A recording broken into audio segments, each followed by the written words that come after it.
Hello, good morning. Welcome.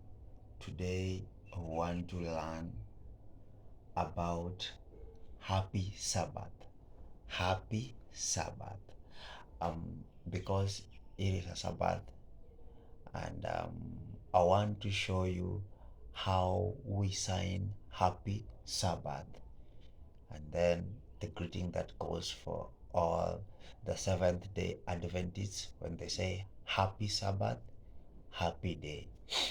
So happy is happy, and then Sabbath, happy day. This is letter D, and it goes like this: day.